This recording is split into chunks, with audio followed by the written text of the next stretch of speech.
Welcome back, Chapter 25. Pip placed her knife and fork across her plate with exaggerated precision. Now, may I leave the table? She looked at her mom, who was scowling. I don't see what the rush is, she said. I'm just right in the middle of my capstone project and I want to hit my targets before bed. Sure, off you go, Pickle. Her dad reached over to scrape Pip's leftover onto his own plate. Vic! Her mom now turned a scowl on him as Pip stood and tucked in her chair. Oh, honey, some people have to worry about their kids rushing off from dinner to inject heroin into their eyeballs. Be thankful it's homework. What's heroin? Josh said as Pip left the room. She took the steps two at a time, leaving her shadow, Barney, at the foot of the stairs, his head tilted in confusion as he tried to follow her to that dog-forbidden place. She had the chance to think over things. Nancy Tagotas at dinner, and she had an idea. Pip closed her bedroom door, pulled out her phone, and dialed. Hello? Kara chimed down the line. Hey, Pip said, are you busy binging The Crown, or do you have a few minutes to help me be sneaky? I'm always available for sneakiness. What you need? Is Naomi in? No, in Manhattan this weekend. Why? Suspicious crept into Kara's voice. Okay, sworn to secrecy? Always. What's up? Pip said, I've heard rumors about old calamity parties that might give me a lead for my capstone project, but I need to find proof, which is where the sneakiness come in. She hoped she played it just right, omitting Mac's name and downplaying enough that Kara wouldn't worry about her sister, leaving just enough gaps to intrigue her. Oh, what rumors? She said. Pip knew her too well, and she hated that she was doing this, manipulating her. When did she become this person? Nothing substantial yet, but I need to look through old calamity photos. That's where I need your help. Hit me. Max Hastings' Facebook profile is a decoy, for employers and colleges. His actual one is under a fake name and has really strict privacy settings. So it is a fake name. Okay. I can only see things that Naomi is tagged in. And you want to log into Naomi so you can look through Max's old photos? Bingo, Pip said, sitting down on her bed and dragging the laptop over. Can do. Kara's voice trilled. Technically, we're not snooping on Naomi, so this doesn't technically break any rules. Dad plus Naomi should learn to change her password sometimes. She has the same one for everything. Can you get to her laptop? Pip said. Just opening it now. Pip heard the tapping of keys over the phone. She could picture Kara now, the giant top knot she always wore when she was dressed in pajamas, which was, in Kara's case, as often as physically possible. Okay, she's still signed in here. I'm on. Can you click on security settings? Asked Pip. Yep. Uncheck the box next to login alert so she won't know I'm logging in from a new machine. Done. Okay, Pip said. That's all the hacking I need from you. Kara read out Naomi's email and Pip entered it into the Facebook login page. Her password is Isabel0612, Kara said. Pip typed it in. Thanks, comrade. Stand down. Loud and clear. Although, if Naomi finds out, I'm throwing you under the bus. Understood, said Pip. Hey, so I text that girl I met at the movie theater, Kara said tentatively. Shit, sorry, Pip exhaled. I should have asked. Has she replied? Not yet, because I'm destined to be forever alone. Well, you can be forever alone with me, Pip said, and she will reply. Tell me as soon as she does. All right, plops. Dad's yelling. Gotta go. Okay, bye. Pip dropped the phone and clicked to the login. Naomi's news feed was filled with cats, recipe videos, and motivational quotes over pictures of sunsets. Pip typed Nancy Tagotas into the search bar and clicked onto Max's page. It didn't take long for Pip to realize why Max had two profiles. There's no way he would have wanted his parents to see what he got up to away from home. Photos of him in clubs, his blonde hair stuck to his sweaty forehead, jaw tensed and his eyes reeling and unfocused, posing with his arms around girls, sticking his tongue out at the camera, shirt splattered with spilled drinks, and those were just the recent ones. Pip clicked on Max's photos and began the long scroll down towards 2014. It was all much of the same. Clubs, bars, bleary eyes.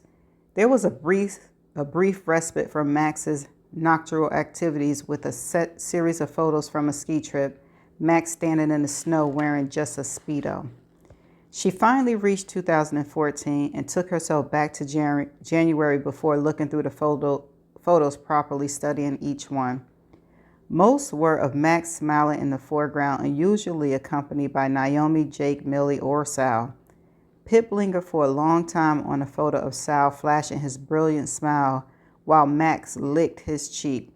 Her gaze switched between the two drunk and happy boys, looking for any trace of secrets that existed between them. Pip searched through photos of Max in crowds, looking for Andy's face in the background, for anything suspicious in Max's hand, for him lurking too close to any girl's drinks. She clicked forward and back through so many photos of calamity parties that her tired eyes saw them as flip book moving pictures, until she found the photos from that night, and everything became sharp and static again. Pip leaned forward. Max had taken and uploaded 10 photos from the night Andy disappeared. Pip immediately recognized Max's house and everyone's clothes from that day. Added to Naomi's 3 and Millie's 6, that made a total of 19 photos from that night. 19 shots that existed alongside Andy Bell's last hours of life. Pip shivered and pulled the duvet over her feet. The photos were similar to the ones Millie and Naomi had taken. Max and Jake gripping controllers and staring out of frame. Millie and Max posing with filters superimposed over their faces. Naomi in the background staring down at her phone, unaware of the posted photo going on behind her. 4 best friends without their fifth. That's when Pip noticed the timestamp. When it had been just Millie and Naomi's upload, it was simply a coincidence. But now that she was looking at Max's too, there was a pattern. All 3 of them had uploaded their photos from that night on Monday the 21st between 9:30 and 10 p.m. Wasn't it a little strange that in the midst of all the craziness of Andy's disappearance, they all decided to post these photos at almost the exact same time? And why upload these photos anyway? Naomi says she and the others had decided on that Monday night to tell the police the truth about Sal's alibi. Was uploading these photos the first step in that decision to stop hiding Sal's absence? Pip typed up some notes about this uploaded coincidence, then she clicked save and closed the laptop. She got ready for bed, wandering back from the bathroom with her toothbrush in her mouth, humming as she scribbled her to-do list for tomorrow. Write personal essay, underlined 3 times. With a sniff and a jerk, Pip sat bolt upright in bed. She leaned against the headboard and rubbed her eyes as her mind stirred awake. She pressed the home button on her phone, 4:47 a.m. What had awoken her? Something stirred on the edge of her brain, a vague thought beyond the span of just awake comprehension, but she knew where it was drawing her. Pip slid quietly out of bed, the cold room stinging her exposed skin. She grabbed her laptop and took it back to bed, wrapping the duvet around her.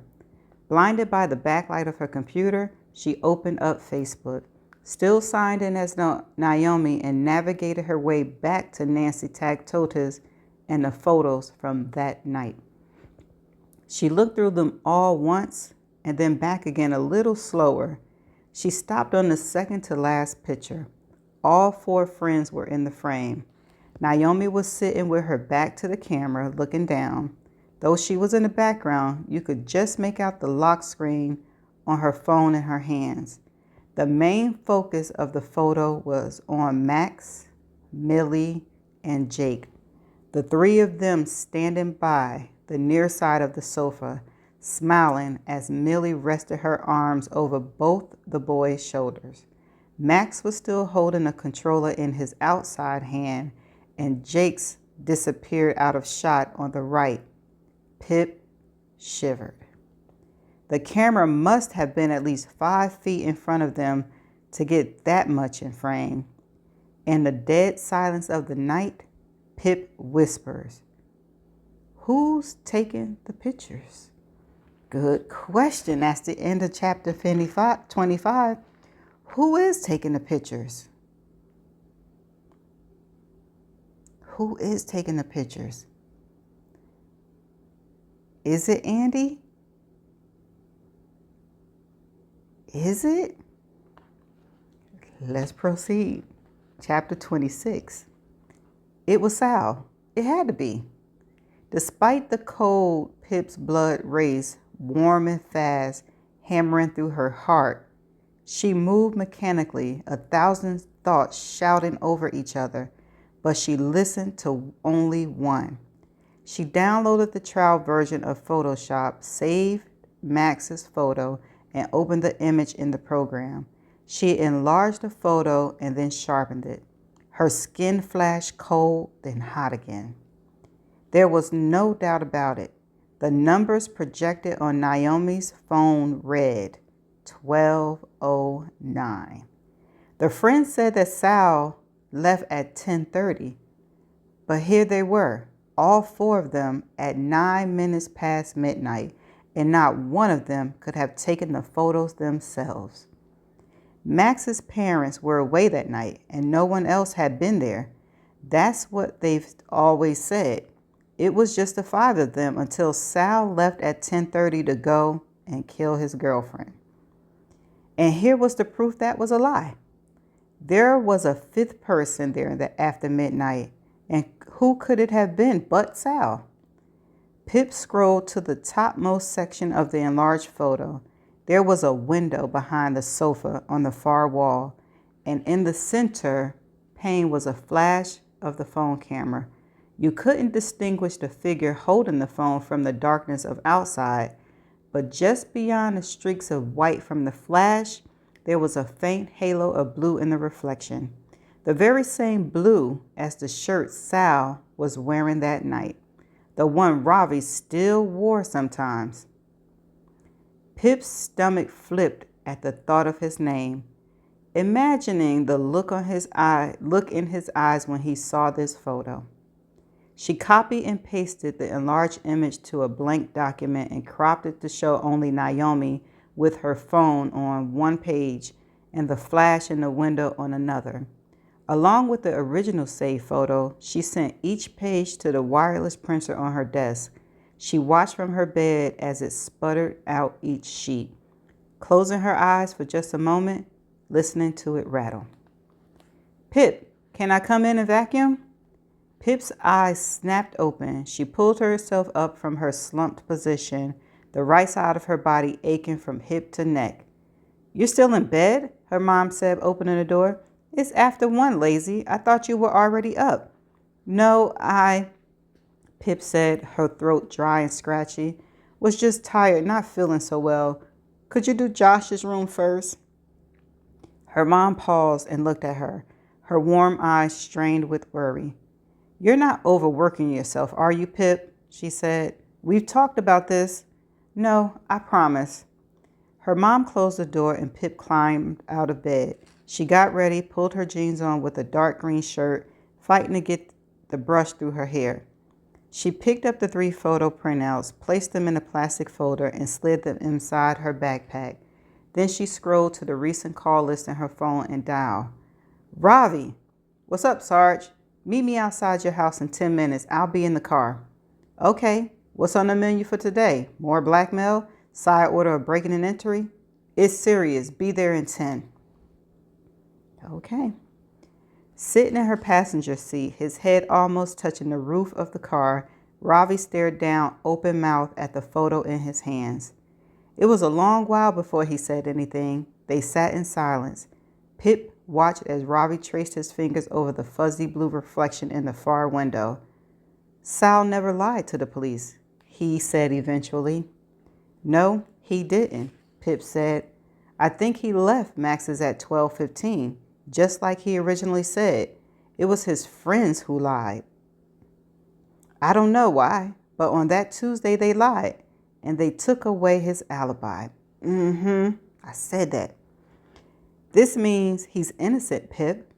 His big round eyes fixed on hers. That's what we're here to test. Come on. She opened her door and stepped out. She picked Ravi up and driven him straight to this grassy patch off of Weeville Road, leaving her hazard lights flashing. Ravi closed the car door and followed as Pip started up the road. How are we testing that? The only way to be sure Sal didn't do it is in Andy Bell's murder reenactment. Her steps fell in time with his, to see, with Sal's new time of departure from Max's, whether he still would have had enough time to kill her.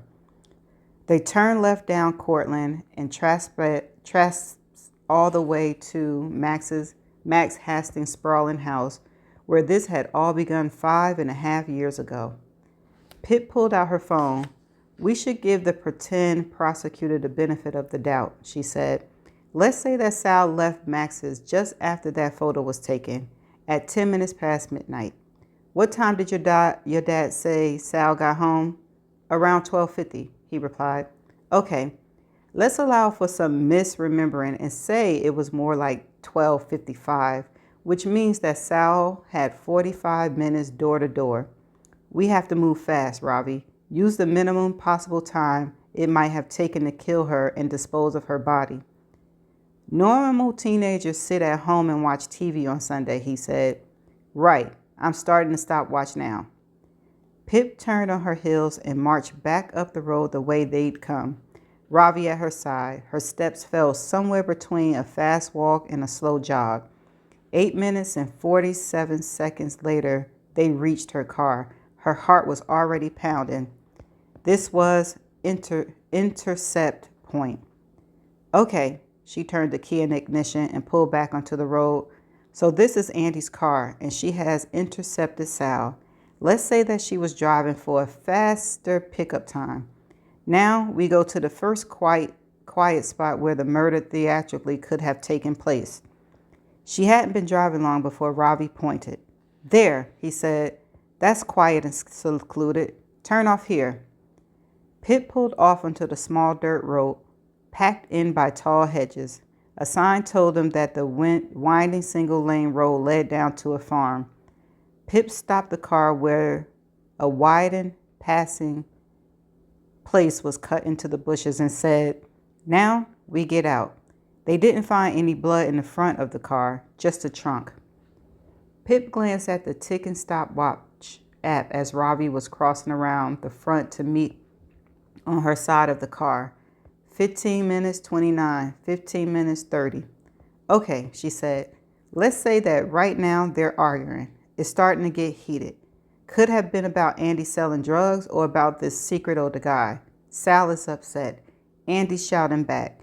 Pip hummed tunelessly, rolling her hands to fill the time of the imaginary scene. And right about now, maybe Sal finds a rock on the road or something heavy from Andy's car. Maybe no weapon at all. Let's give him at least 40 seconds to kill her. They waited, and she watched the muscles in Ravi's jaw clench and release. So now Andy's dead. Pip pointed down to the gravel road. He opens the trunk. Pip opened her trunk and puts her inside where her blood was found. She bent down and lifted an invisible body, struggling to lay it on the carpeted trunk floor. Then she stepped back and shut it. Now back in the car, Ravi said. Pip checked the timer. 20 minutes, 2 seconds, 20 minutes, 3. She put the car in reverse and swung out onto the main road. Sal's driving now, she said. His fingerprints get on the steering wheel and around the dashboard. He'd be thinking of how to dispose of her body. The closest possible forest, the area, is Lodge Park. So maybe he'd come off of Weeville Road here, she said, swerving, the woods appearing on their left. But he'd have needed to find a place to get the car up close to the woods, said Ravi. They chased the woods for several minutes, searching for such a place until the road grew dark under a tunnel of trees pressing in on either side. There, they spotted one together. Pip signaled and pulled off into the grassy patch bordering the forest. I'm sure the police searched here 100 times, as these are the closest woods to Max's house, she said, but let's just say Sal managed to hide the body here.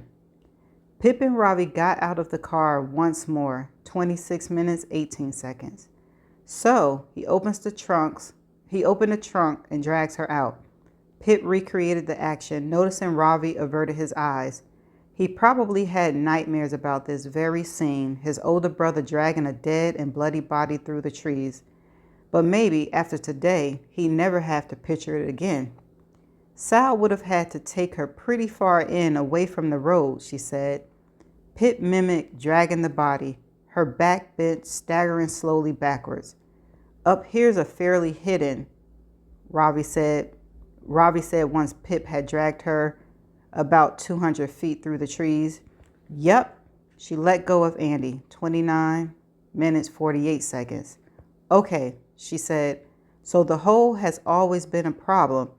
How he could have had time to dig one deep enough anyway.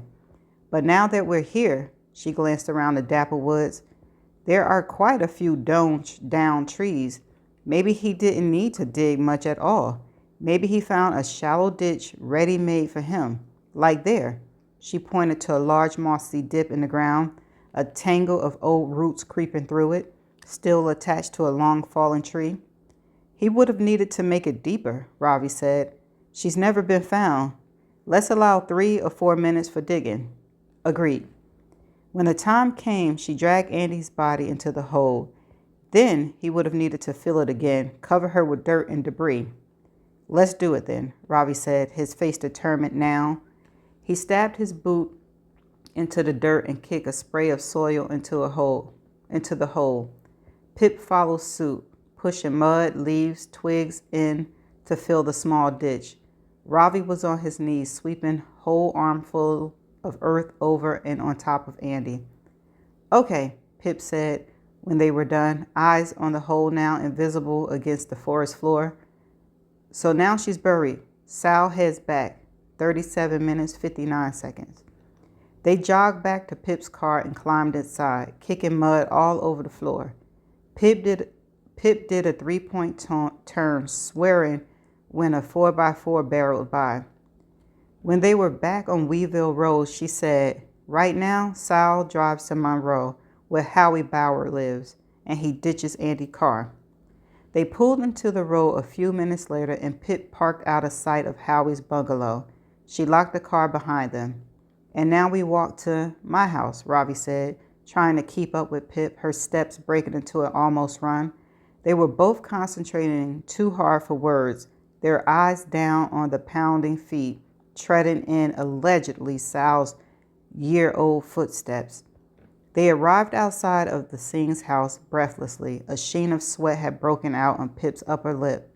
She wiped it on her sleeve and pulled out her phone.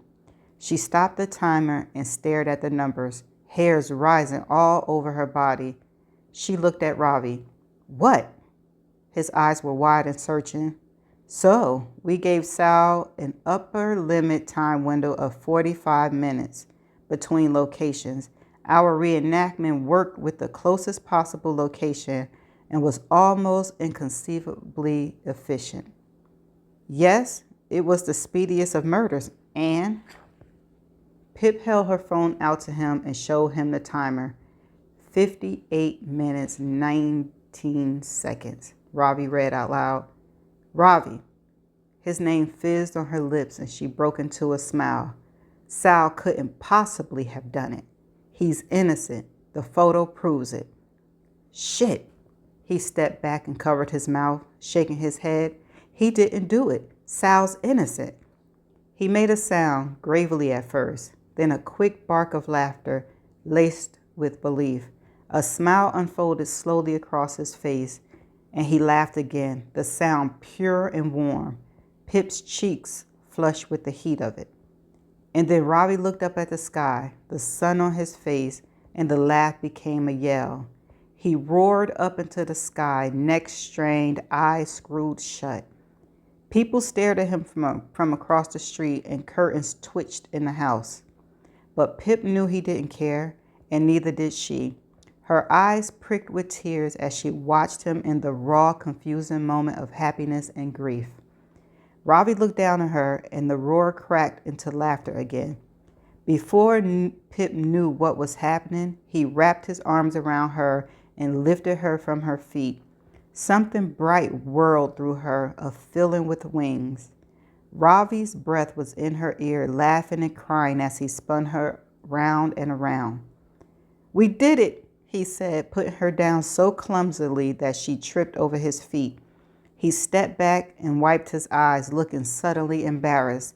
"We actually did it. Is it enough? Can we go to the police with that photo?" "I don't know," Pip said. She didn't want to take this away from him, but she really wasn't sure.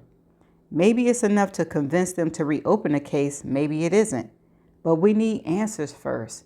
We need to know why Sal's friends lied, why they took his alibi away from him. Come on. Ravi took one step and hesitated. "You mean ask Naomi?" She nodded and he drew back. "You should go alone," he said. "Naomi won't talk if I'm there. She physically can't talk.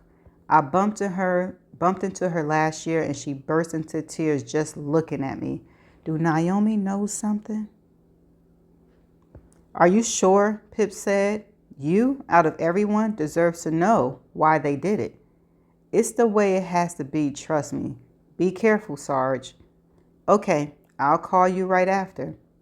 Pip wasn't quite sure how to leave him. She didn't want to leave him. She touched his arm and walked away, carrying that look on Ravi's face with her. And that's the end of chapter 26. Pip, I am proud of you, girl. You is so persistent. You don't give up. It woke you up in the middle of the night. You was like, "I'm missing something." And your conscience said, "You sure did." And the fact that you zoomed in and saw the time on what's her name's phone to determine that, well, Sal was the one who took the picture. We're going to stay with this theory that Sal was the one that took the picture and he actually did leave when he said he left. And earlier in the chapters, I said, I think the friends were changing the time to cover for themselves. And it seemed like that's exactly what they did. Changed his alibi. But now that she knows this and she's getting ready to approach all of them all over again, who is warning her to stop? And why are they warning her to stop? But why? And also, Naomi, when she sees Ravi, she get emotional. I think that Naomi might know something and she's scared of the other ones. And if Pip get it out of her, then Naomi might be next in the takeout list. I'm just saying. We shall find out in the next chapter. So I'm going to see you in the next chapters. Bye for now.